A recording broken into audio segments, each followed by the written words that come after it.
Kunja Bihari Jaya Radha Madhava Kunja Bihari Jaya Radha Madhava Kunja Bihari Gopichana Vallabha Girivardhari Gopichana Vallabha Girivardhari Gopichana Vallabha Girivardhari Gopichana Vallabha Girivardhari Yashodanandana Brajajanaranjana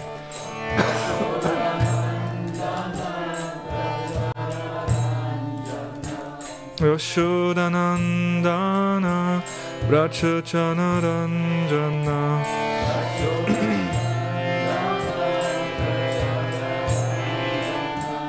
Yamuna Tira Vanachari Yamuna Tira Vanachari Yamuna Tira Vanachari Yamuna Tira Vanachari Jaya Radha Madhava Kunja Bihari Jaya Radha Madhava Kunja Bihari Jaya Radha Madhava Kunja Bihari Radha Madhava Kunja Bihari Hare Krishna, Hare Krishna, Krishna Krishna, Hare Hare, Hare Rama, Hare Rama, Rama Rama, Hare Hare, Hare Krishna, Hare Krishna, Krishna Krishna Hare Hare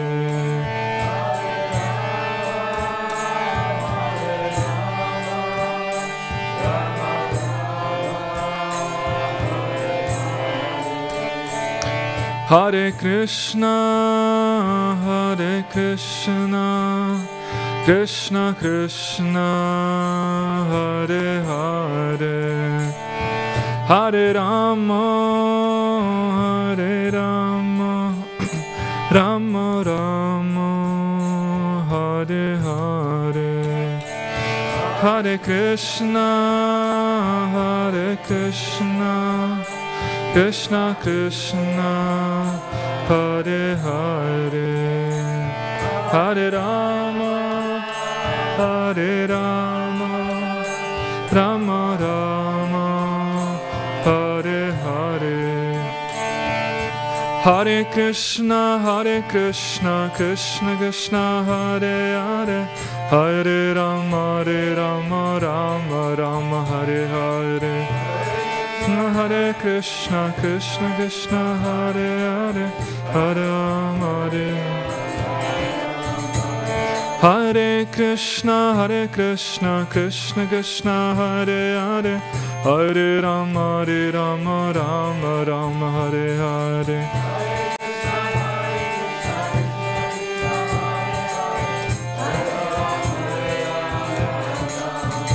Hare Hare Krishna Krishna Krishna Hare Hare Hare Rama Rama Rama Hare Hare Hare Krishna Krishna Krishna Hare Hare Hare Rama Hare Rama Rama Rama Hare Hare Jaya Prabhupada Jaya Prabhupada Jaya Prabhupada Srila Prabhupada Prabhupada Jaya Prabhupada Jaya Prabhupada Srila Prabhupada Srila Prabhupada ki Jai Jagannath Baladev Sudha ki Shishiko Nitai ki Jai.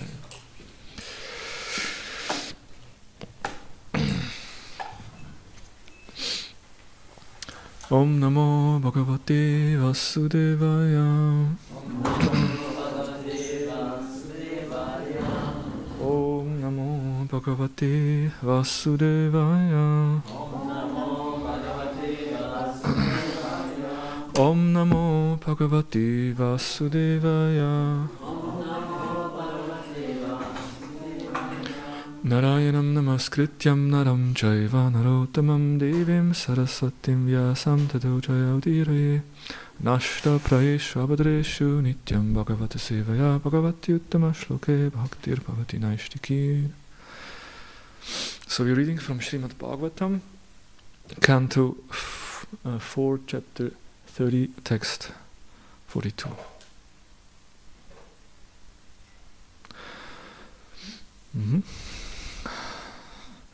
Nama Samaya Shudhaya Nama Samaya Shudhaya Nama Samaya Shudhaya Nama Samaya Shudhaya Purushaya Paraya Cha Purushaya Paraya Cha Purushaya Paraya Cha Purushaya Paraya Cha Vasudevaya Sattvaya Vasudevaya Sattvaya Vasudevaya Sattvaya Vasudevaya Sattvaya Tubhyam Bhagavate Namaha Tubhyam Bhagavate Namaha Tubhyam Bhagavate Namaha Tubhyam Bhagavate Namaha Namah Samaya Shudhyaya Namah Samaya Shudhyaya Purushaya Paraya Cha Purushaya Paraya Cha Vasudevaya Sattvaya Vasudevaya Sattvaya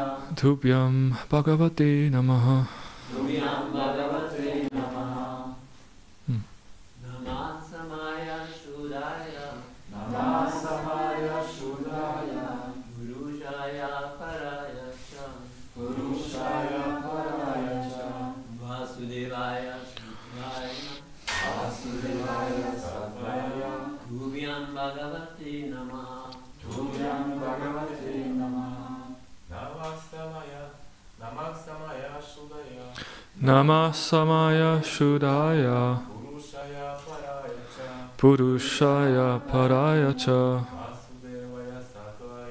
Vasudevaya Sattvaya Tubhyam Bhagavate Namaha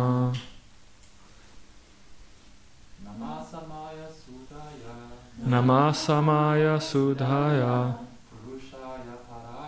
Purushaya Paraya Cha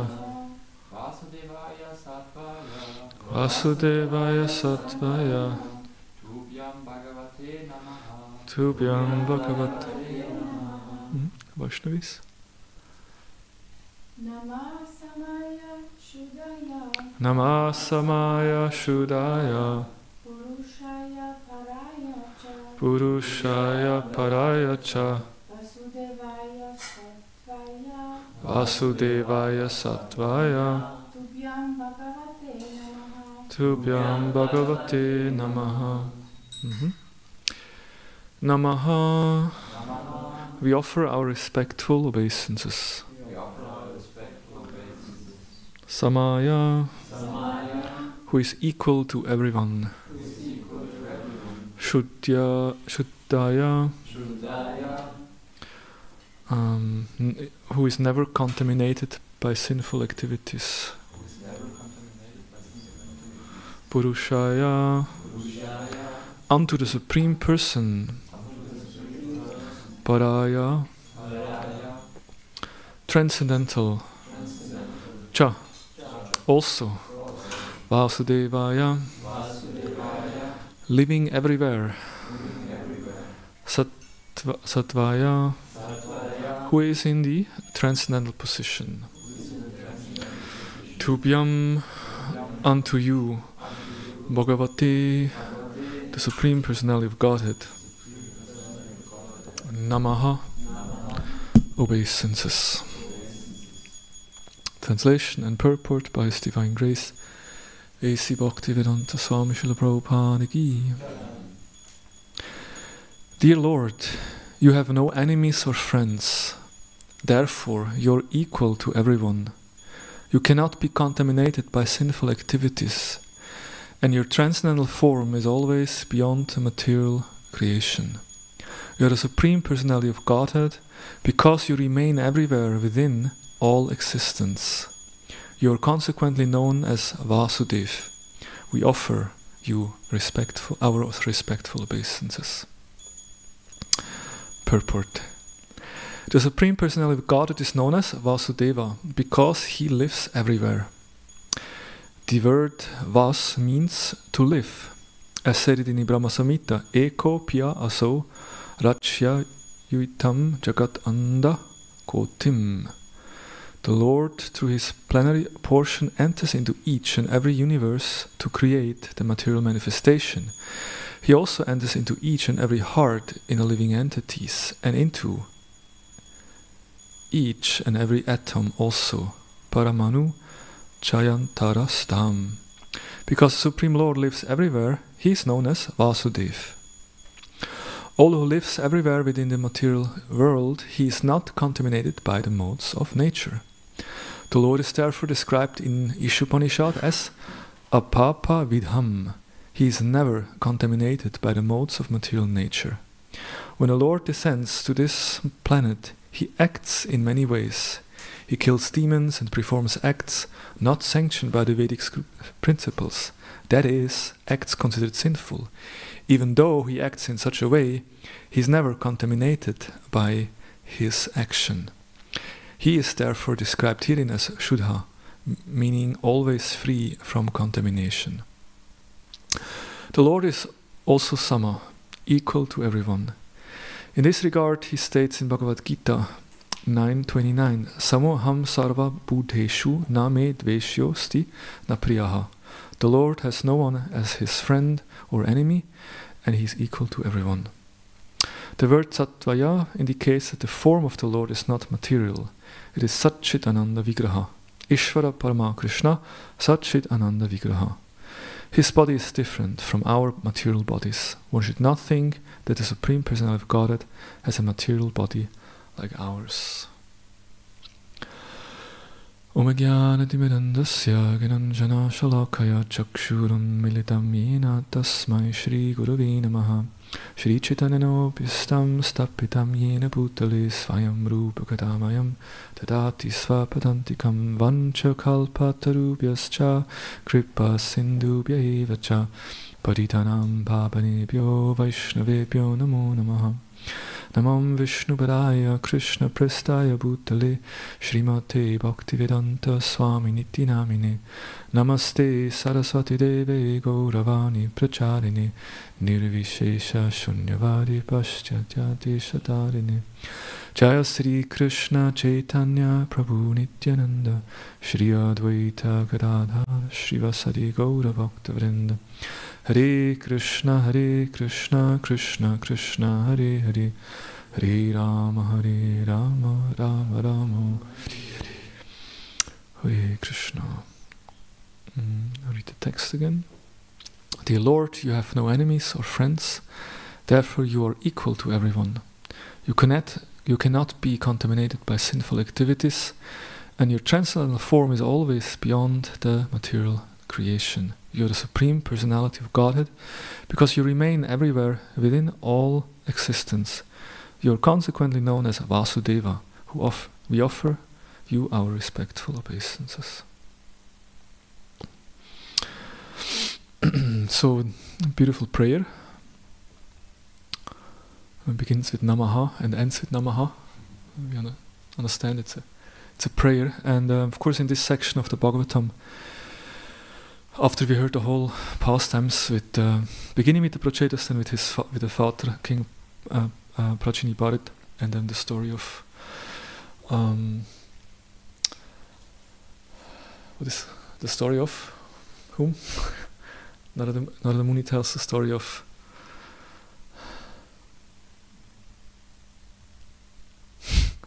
come on. Just I have blackout. I'm asking for help. Puranjana, the story of Puranjana, and and now the story goes back to the Prachetas, because while the king was instructed by Narada Muni, the Prachetas, they were doing this tapasya.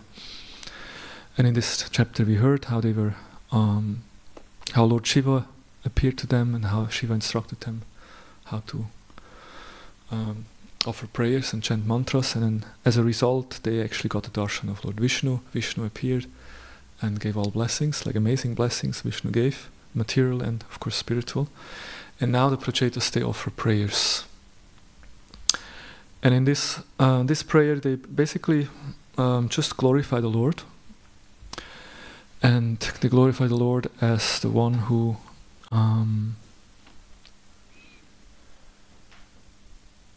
lives everywhere, is always pure, is equal to everyone, and has a transcendental form. Basically, these are some of the attributes that they glorify. And of course, that's one of the amazing aspects of our culture, our tradition, that we have the Srimad Bhagavatam, who in such a detail gives us an understanding of who God is. Like Prabhupada would used to say, yes, in the West you know God is great, but the Vedas explain how He's great.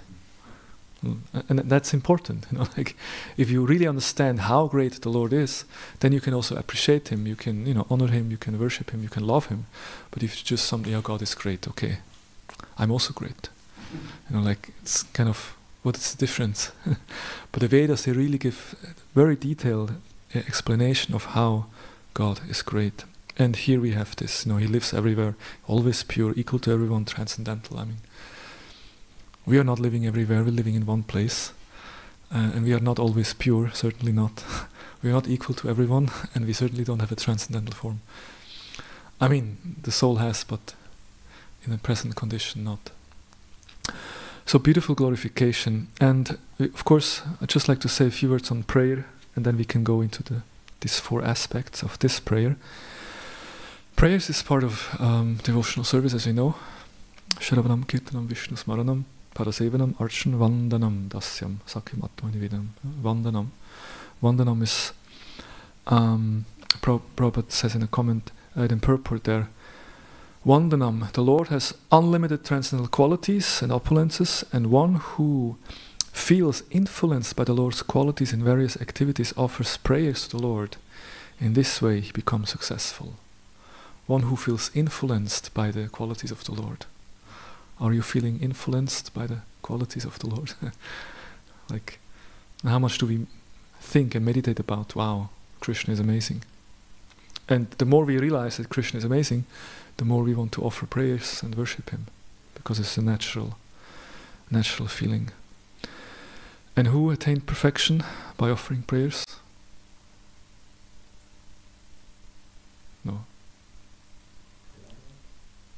No, Prahlad attained perfection by Smaranam, remembering the Lord. So we have Shukadev and Parikshit, they attained perfection by Shravanam Kirtanam, hearing and chanting. Vishnu Smaranam, Prahlad. Then we have Padasevanam, is Lakshmi Devi, is always at the feet of Lord Vishnu, Narayan, Padasevanam. Archanam, who is the head Pujari of the universe. Archanam. Prithu Maharaj, Prithu. So, and then Dasyam is Hanuman, Sakyam is Arjun, and Atmanivedam is Bali. And Vandanam? Akrura. Akrura, no, we know the story how Akrura was sent by Kamsa to get Krishna Balaram. And of course the whole drama when he takes them. And then on the way back, they take a stop at they put the chariot under the shade of a tree, and Krishna Balaram want to take a bath, and Akrura, okay, of course, you go, I wait. So Krishna Balaram go, take a bath, come back, sit on the chariot, and Akrura, okay, I'm also going. So he goes, takes a bath, and then all of a sudden he's Krishna Balaram in the Yamuna. Wait a minute, they were just sitting on the chariot, now they are here. So he comes back, and they are still sitting on the chariot waiting for him. Like, so you're done? Well, you were just there in the Yamuna. So he was confused, going back to the Yamuna, and he sees them again, and this time they're giving him a darshan, giving him like the Aishwarya, darshan, Krishna Balaram manifesting as Mahavishnu laying on Ananta Shesha. And then all the devas, demigods are there offering prayers, and Akrura has this amazing darshan in the waters of the Yamuna. Seeing this, I mean, we can't imagine what it, we have these PBT pictures which already look quite fascinating, but imagine you see it real, you really see Mahavishnu. Must be an amazing darshan. So then at that point, Akrura starts to offer prayers. And by these prayers, he attains perfection of life. You like to hear some of the prayers? Just short expert. My dear Lord, fire is your mouth, the earth is your feet, the sun is your eye, the sky is your navel, and the directions are your ears. Space is your head, the demigods are your arms, the oceans and seas are your abdomen, and the winds and the air are your strength and vitality. All the planets and herbs are the hairs on your body, and the clouds are the hair on your head. The mountains are your bones and nails. The days and nights are the blinking of your eyelids, and so on. A beautiful, it's basically a Viradrup description. Seeing the Lord everywhere, seeing the Lord in that universal form. So in this way, Akrura attains perfection. And we also can attain perfection simply by offering prayers. Of course, we perform all the 9 process of devotional service, but it says simply by one, actually one can attain a perfection. And it's interesting also from when we compare with other religions. This evening actually I'm invited for some interfaith program on peace. We will talk about Shanti, how to attain Shanti. What would you say, how can we attain Shanti from a Krishna conscious perspective? Yes? Yes? Prabhupada would refer to this shloka and another shloka in the Gita. Bhaktaram yagatapasyam sarvalokamayeshwaram suridam sarvabhutanam gyattamam shantim richatim.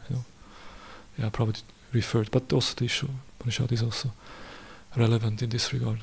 If one understands that Krishna is a supreme enjoyer, he's a supreme controller, and he's our friend, then one can attain peace. Because the reason that we don't have peace is because we think I am the greatest enjoyer, I'm the greatest controller, and I'm the best friend of everyone. and that's why we don't have peace. But if you understand that it's not me, it's not me who is in the center, but it's actually Krishna who is in the center, then we can get peace. So it's actually very significant that religion holds actually the key to true peace, in a sense that religion teaches about God and that we are not in the center. Unfortunately, in the name of religion, most wars are being fought.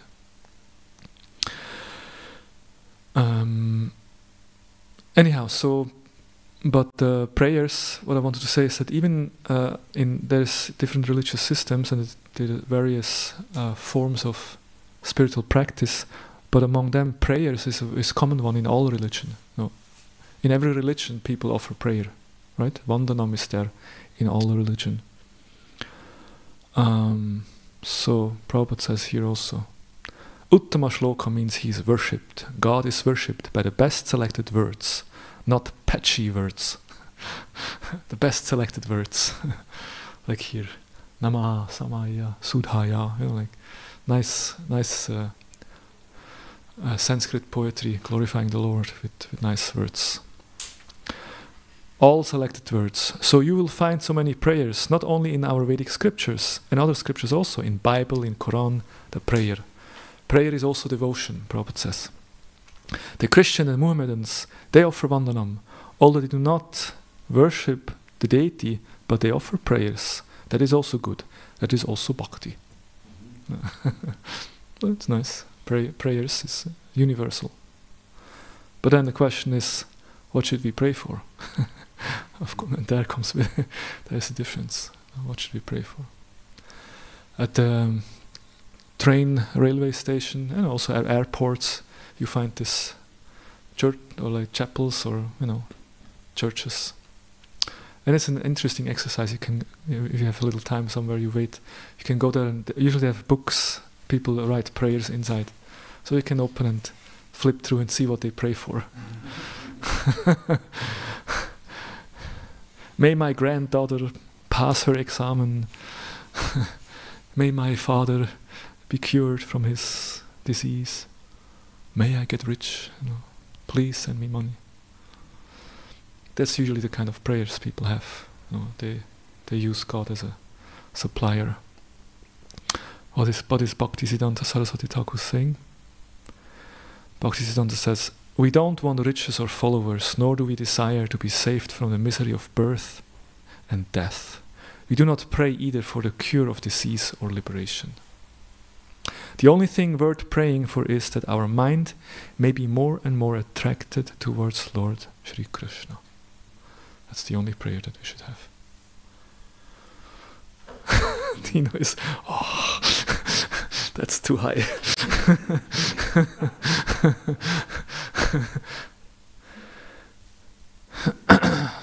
Yeah, that's the best, highest platform. Bhaktivinoda Thakur explains there is different motivations for devotional service, also different motivation for prayers. One is kama, is desire. We have desire, so we offer prayers with some desire. Or we perform devotional service because we want something. Then another is bhaya, is fear. We offer prayers because we are afraid. Oh God, please don't punish me. Or dharma, it's out of duty. And then bhakti, out of love. And of course that's the topmost. Whatever activity we perform and whatever prayers we offer, ideally it should come from the heart, from bhakti. Not because of duty, and of course it's easier said than done. Like every day we have we have our morning program. It's all prayers. How much do we do it out of duty? Because the temple commander told us to do so we are there. It's more done out of duty sometimes. No? But then to actually do it out of love, it requires some, put some energy, some consciousness inside to actually fill it with devotion.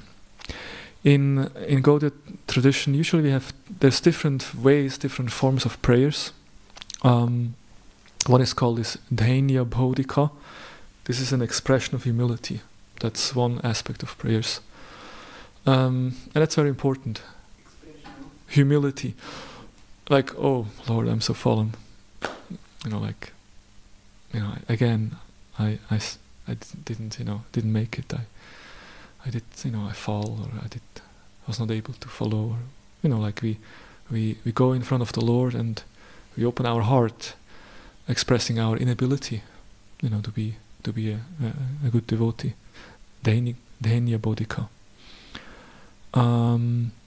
Then of course there is just glorification, which we call kirtan, or like sankirtan, just the glorification of the Lord. That's what we have here. That's glorification. Then we have karunika, which is basically a compassion for others. We have Prahlad Maharaj is praying in the 7th canto. He's not concerned about his own liberation, but he's concerned about the fools, those who just busy with material life. Then Sampartanatmika, which means complete surrender, prayers where one expresses one's desire to surrender to the Lord. Like, okay, now I got it. I really want to surrender unto you, Lord. And then Lala Samai, which is asking specific spiritual perfection. When will I be engaged in your devotional service? When will I be able to, serve the manjaris, doing some flower garlands for the divine couple? It's a very, very specific desire for perfection. So this way we can see there's different ways, different forms of prayers. But usually when we offer prayers to the Lord, it's also nice to, usually it's nice to have these three at least these three elements, like expressing some humility and glorifying the Lord in some way, and then maybe you ask for some benediction. If you just go in front of the Lord, oh Krishna, please give me this, please give me that. It's kind of a little bit, maybe you go first and express. Do you understand your position, and you understand the position of the Lord? Humility, and then you glorify the Lord. Oh, you're so beautiful, so you're wonderful. Even in your own words. And after you have done that, then you may ask for some benediction. That's kind of a nice way to offer prayers. Okay, these just a few thoughts on prayers, as in this section we have a lot of prayers. And of course, Bhagavatam is filled with prayers, actually. Like in every canto you have many chapters with many shlokas that are simply prayers, right? Bhagavatam is full of prayers. So here again, going back to this shloka, Nama samaya shudhaya purushaya paraya cha vasudevaya sattvaya tubhyam bhagavate namaha. You have no enemies or friends, therefore you are equal to everyone. You cannot be contaminated by sinful activities, and your transcendental form is always beyond the material creation. You are the Supreme Personality of Godhead because you remain everywhere. Within all existence, you are consequently known as Vasudev. We offer our respectful obeisances. So Prabhupada first speaks about that aspect of Vasudeva, that the Lord lives everywhere. And that's quite, if you think about it, it's amazing how the Lord lives everywhere. We know the Lord is transcendental. He lives in his transcendental abode in Goloka Vrindavan. But then also he expands himself, and then he exists as Mahavishnu, and then he expands himself as Garbhodakshaya Vishnu. He enters in every single universe. From every pore of his transcendental body, by breathing out, all the different universes are manifested, and then he enters in all of these universes. And then once he has manifested the universe within that universe, then he enters as Kshirodakshaya Vishnu. He enters into every heart of every living entity and in every atom. So basically he's really, Vasudeva is all-pervading, everywhere present. And that's quite, that's why he's also Yogeshwara, he's the master of all mystics. And what does it mean for us? What is the consequence? Some of the consequence that the Lord is everywhere. What does it mean for us? We see him constantly. We see him constantly. Wow, that's nice. Yeah, and he sees us constantly, right? Yeah. Yeah. If we have the eyes, then we actually can see him constantly. Yeah. Because he's everywhere. Yeah. Like Prahlad says, he's also in the pillar. Is he also in the pillar? Yes, he's also in the pillar. Prahlad had this vision. He understood. And Vrindavan Chandra also has that vision. He didn't say that the Lord sees everyone. Huh? I meditated on that aspect, that actually we are always being seen by the Lord. The Lord always sees us.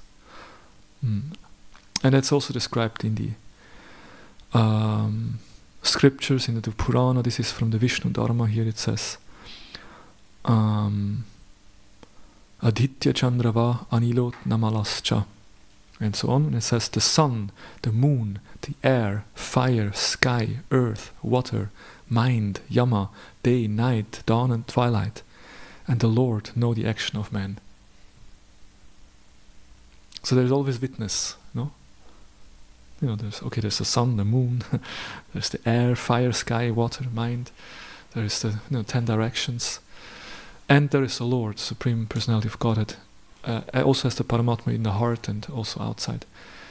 And so we are always watched. How? How does it feel? Big brother's watching you. The biggest brother, yeah. In some way, it's a little bit, like, oh my God, like someone is always watching me. Sometimes we maybe feel a little bit like, oh my God, like I don't have any privacy. I'm never alone. But of course, if you know that he's your best friend, Suridam Sarvabhutanam, then it's no problem. No problem, if your best friend is always with you. There's no issue. But it also means that, that's something to reflect also, if in every moment of our life, if you were aware that you're being observed by the super soul, if you would be always aware, there's a good question to ask yourself: how would your life be different if you actually would be aware? No, would you do something different sometimes? Maybe, yeah. Because we see the Paramatma. Who is the manifestation of the Paramatma? The Guru. And usually when the Guru is here, then we're all very pucker. Oh, the Guru is here, Gurudev, yes, Gurudev, and Mangalarti, and we serve the Gurudev, and Jai Gurudev. And then when Gurudev goes, then everyone is also gone. And everyone goes back to their, and they do whatever they want. They may keep the picture of Gurudev on the table, but when the Gurudev comes back, everyone is like, pucker. But actually Gurudev is always there. Paramatma is always seeing. And if we would be really aware that Paramatma Krishna always sees us, then we'd be always like, oh, Krishna sees me. And so we would most probably be much more serious in our spiritual practice. And of course for the atheists, that's the annoying thing, like they don't want to hear about this, that always someone is seeing them. That's why I often tell this. Here at the Seilbahn Rigiblick, there was a poster on a wall that says, Gott stört. God disturbs. That was always there, like. And it's interesting, like. You have the Christians who you put the posters, like, I know some Bible shlokas, like, and they want to encourage people to believe in God. But then sometimes the atheists, and they have their propaganda. So they said God disturbs. And why God disturbs? Because I want to enjoy life, and then they always speak about God who will be there and punishes you, and this is very disturbing. Let me just enjoy life, and don't tell me about next life. Don't tell me about hell. Don't tell me about punishment. Don't tell me about God. I just want to enjoy, and there is no consequences whatsoever. That's why the concept, the idea that someone is always seeing them, very disturbing. Very disturbing. And that's why those who represent God, the devotees, and remind everyone, hey, there is God, he's watching you, that is karma. Also very disturbing. So we are very disturbing for society, because we remind people that actually there are consequences for our actions. Okay, so that's some thought on God lives everywhere, and there consequently he sees us. Then Prabhupada, he also makes the point that he's always pure. Apapa vidham. Papa means sin. No, apapa means he's never contaminated by the modes of material nature. He's always free from sin. And Prabhupada says that when the Lord descends to this planet, he acts in ways that are considered to be sinful. What can you think of? Which acts the Lord performs that are considered to be sinful? Stealing. Yeah. What does he steal? Yeah, as a child he steals makanchor, he steals butter, and then later on he steals. He steals wives. Yeah, he kidnaps Rukmini. Yeah, and before that he steals the garments, the saris of the gopis. Very immoral, Like And Prabhupada comments, he says, like, this is the difference between you and God. If God steals, everyone glorifies him, everyone worships him, he's Makanjor, he's the greatest thief, he's wonderful, he's stealing butter, glorifying, there's songs. But if you steal, you were beaten with the shoes. That's the difference, But when the Lord appears, he may act in ways that are considered to be sinful according to mundane law. But the Lord always remains apapa vidham. He always remains unaffected by any sins, because whatever he does is completely perfect, because he's the Supreme Lord, and nothing actually can touch him. And of course, different examples are used, like a lotus flower, comes out of the mud and always remains aloof. It's not, the water is just dripping off, and although it's dirty, but the lotus flower remains pure. What is another example Prabhupada gives? King coming to the prison. Okay, king coming to the prison, yes, that's a very good one. Okay, if the king comes to the prison, doesn't mean that he now has become a prisoner, but he's just coming and seeing and and going. It's not, he can freely walk. Hey, please open this gate, open that door. Another example is given: the spider makes his net. And any other living entity, like a fly or something, gets caught in the net, but a spider freely walks on it, and he also can withdraw it and again manifest it. So the Lord comes and just walks and goes and manifests. Spider-Man. The Lord is the original. Great power, great responsibility. Yeah. Yes. And another example is the sun. Prabhupada says that the sun, when the sun even touches urine or stool, but actually the sun remains unaffected by it. It's not that because the sunshine touches stool. Here in Zurich we don't see so much stool, but if you go to India, you see stool. You see also here some dog stool. Maybe you see in Switzerland as well, if they don't remove it. But then, like the sunshine touches the stool, but the sun doesn't get affected by it. Rather, actually, the impure gets purified through the heat and the sun rays. Jai Jagannath Baladev.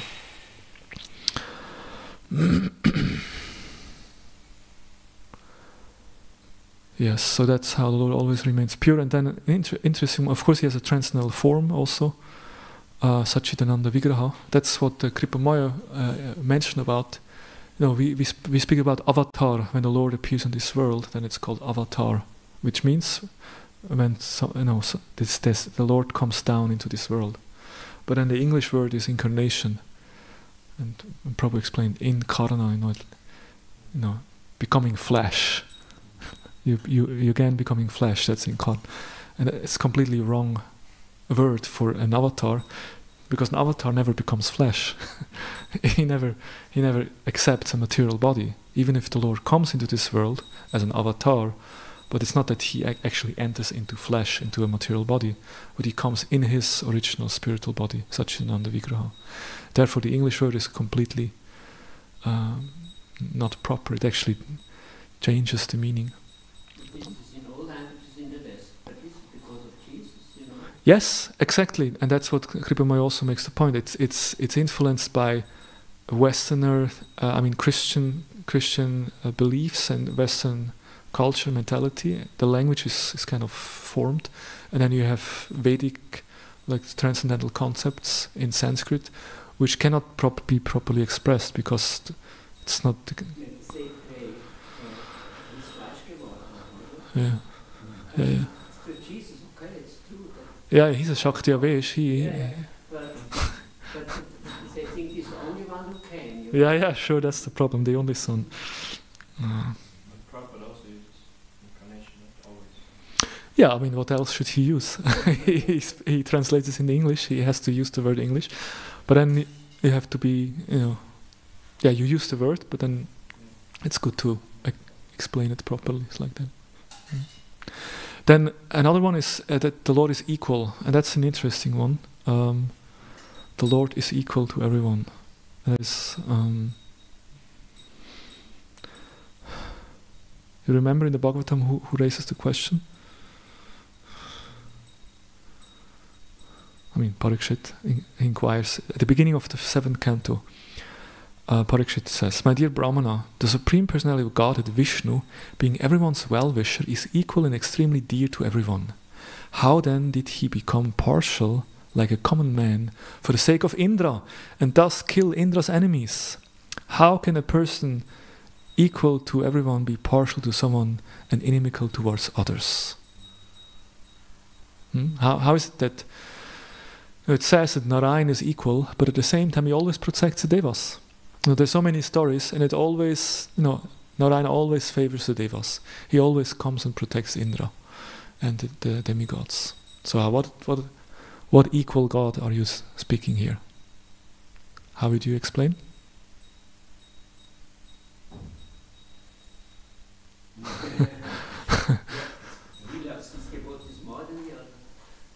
So that means he's not equal, he's partial.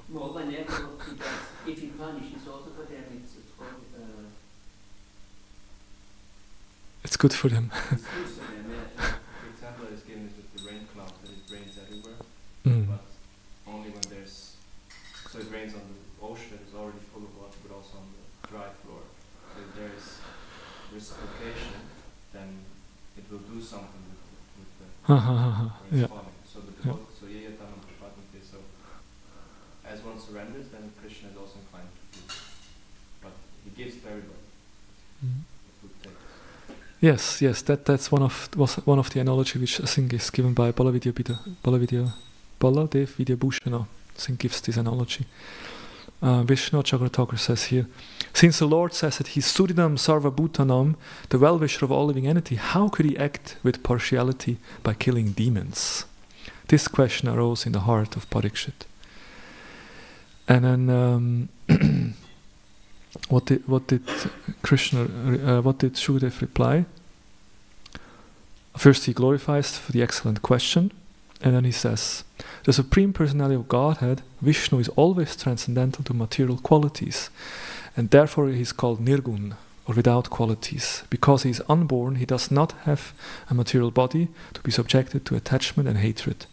Although the Lord is always above material existence, through his spiritual potency, he appeared and acted like an ordinary human being, accepting duties and obligations apparently like a conditioned soul." So that's the first part, that's 7.1.6, where Shukadev first makes the point, well, we have to understand his transcendental nature. Because the Lord is transcendental, that already makes him, beyond dualities. And therefore, when he acts in this world, he's never contaminated by the three gunas. Therefore, he's always impartial. And then, in a purport later, Prabhupada quotes, and Prabhupada also quoted in this shloka 9:29 Bhagavad Gita, "Samoham sarva bhuteshu name dveshyos dipa na priyaha ye bhajanti tumam bhaktya mai ye te teshu chapyaham." And Krishna says there, "I envy no one, nor I am partial to anyone. I am equal to all, but whoever renders service unto me in devotion is a friend, is in me, and I am also a friend to him." So that's what Vrindavan Chandra said. That I'm partial, I'm equal to everyone, impartial, I'm equal to everyone, but those who render service to me, to them I become very close. And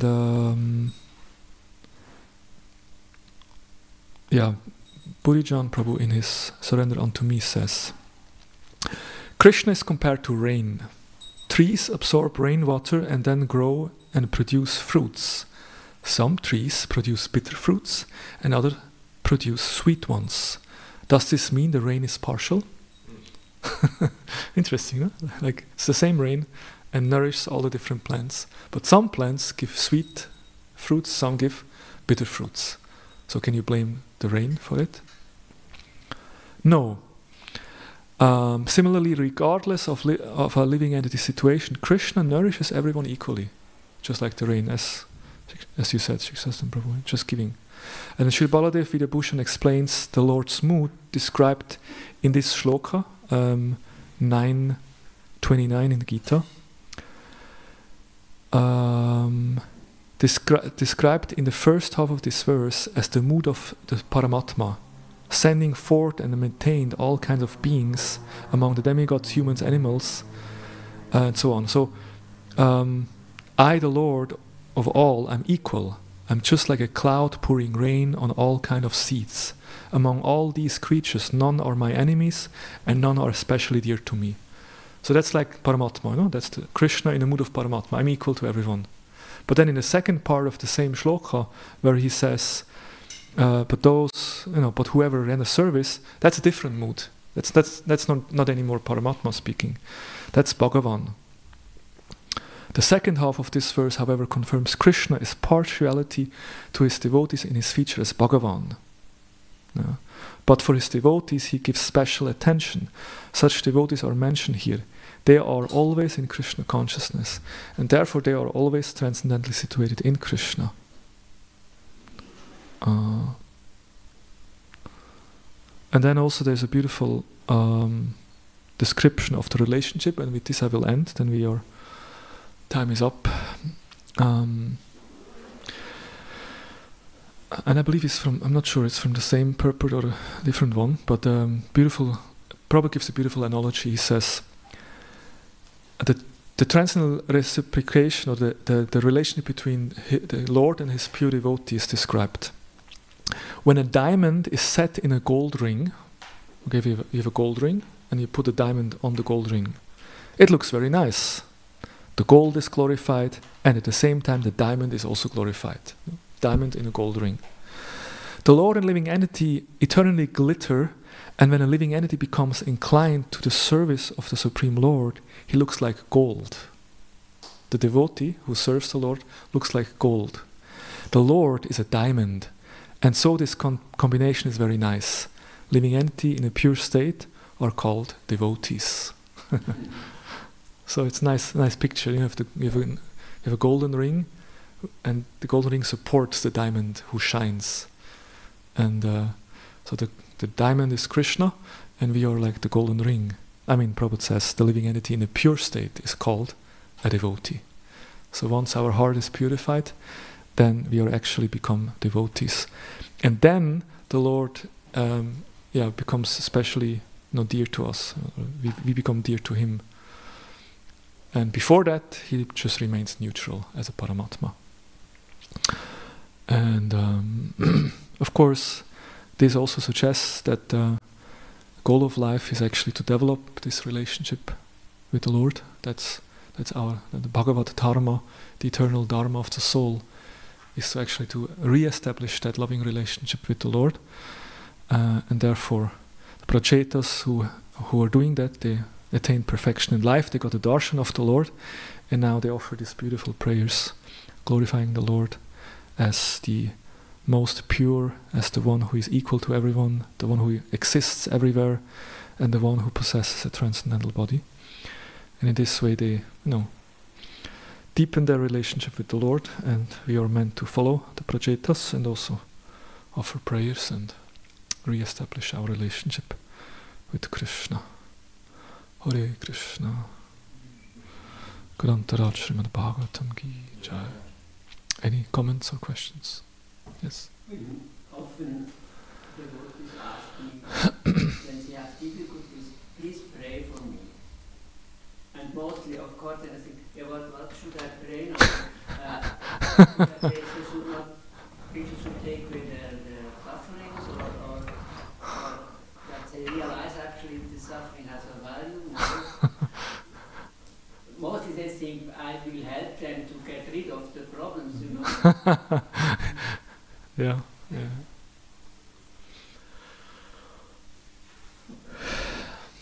That's a question or a comment? That's a question. How would you pray then for them? Well, in some way, we have the example of when Prabhupada was ill, and devotees were praying or asking Prabhupada, can we pray to the Lord that you recover from your illness? And then Prabhupada teach them, yes, you can pray, but you should pray, my dear Lord, if you so desire, then please let our spiritual master be healed or recover, if you so desire. So basically, and with that little sentence of "if you so desire," we basically express our understanding that Krishna is the supreme controller, and I'm not meant to, it's not. So then we can offer prayers. Dear Krishna, if you so desire, please help that devotee. And of course we can also pray, please give that devotee the strength, the spiritual strength to, go through this situation in a Krishna conscious way. You may not even necessarily pray for their recovery, but you can pray that they may get the necessary strength, the necessary understanding to go through the situation in a Krishna conscious way. That we can always pray. But if you so desire, of course he desires also that he would not be sick, You understand? Well, if you so, not necessarily. I mean, we are sick also because of our sinful activities. Not that Krishna wants us to be sick, but he allows it. Yeah, he allows it. Yeah. That's Yeah, then we can pray, please, that they may have the spiritual strength to deal with the situation. And another question. It's said that Krishna has no enemies and no friends, but actually it's also not true. He has many friends. So any enemies and friends also.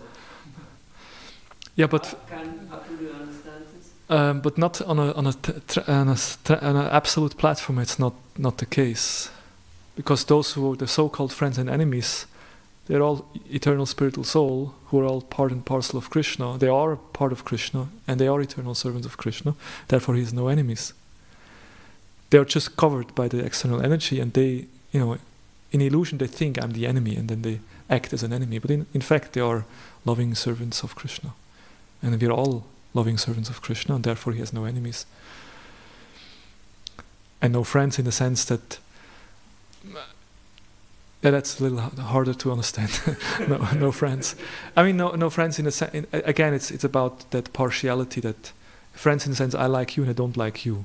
In that sense, friends. If you say he's friend, that means then again in the duality, and that means you are an enemy. But he is not in that category of duality. It's like he's equal to everyone. Someone explained this. Is Krishna don't consider anyone. Yeah, from his side. He don't consider anyone. Right.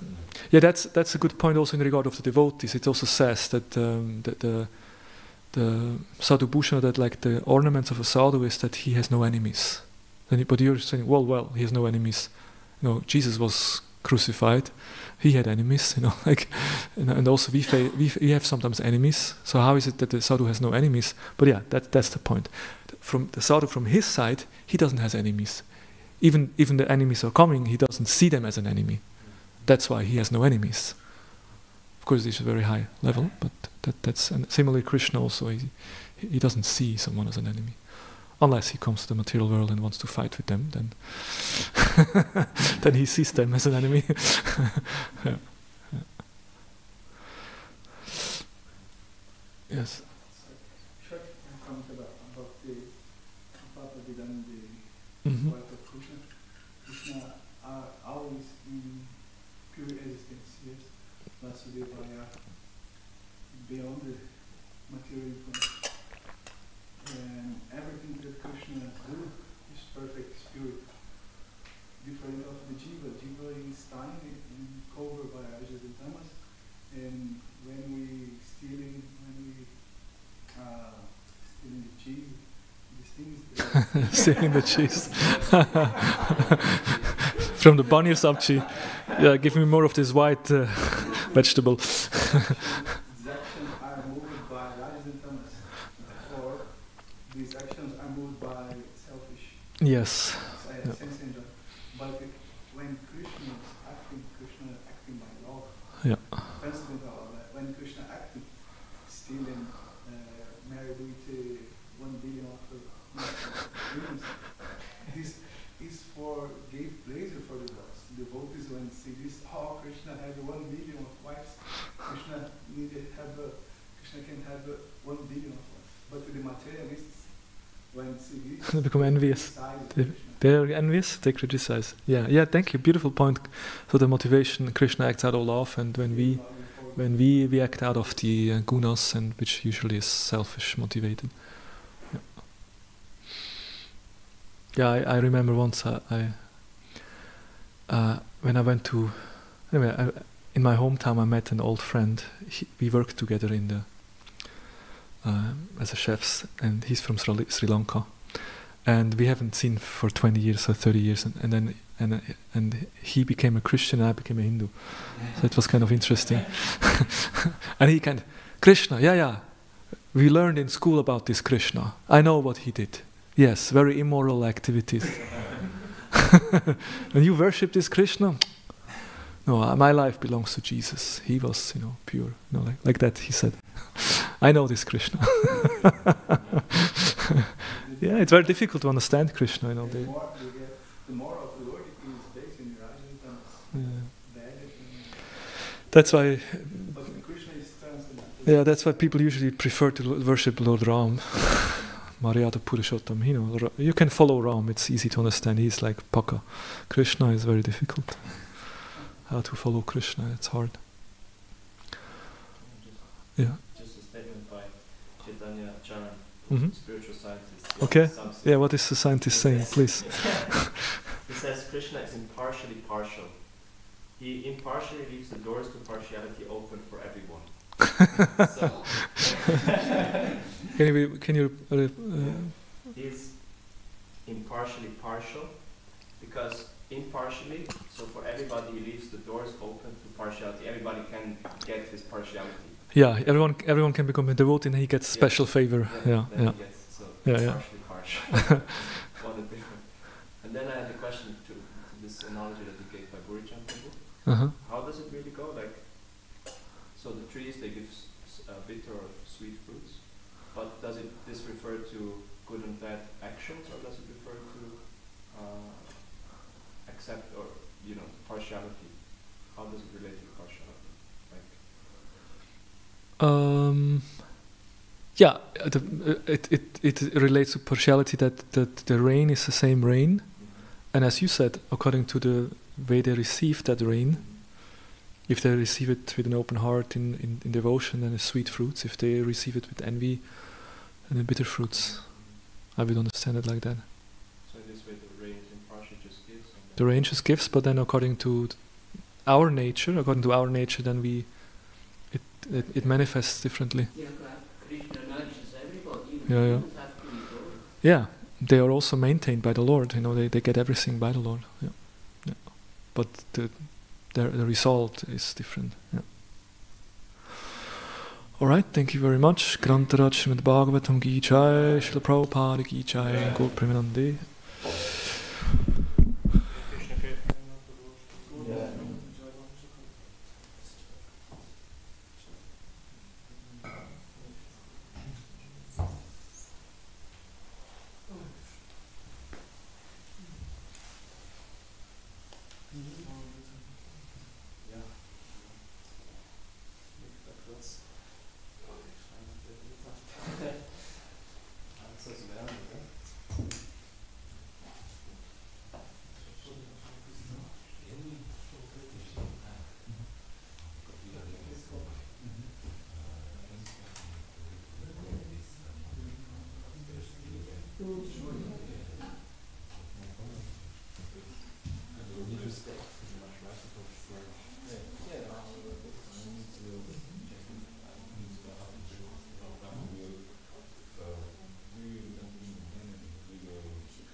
heißt das ein Om? Sind nur vier Plätze. Kirchenfenster und Omnifenster. Das sind nur vier Plätze.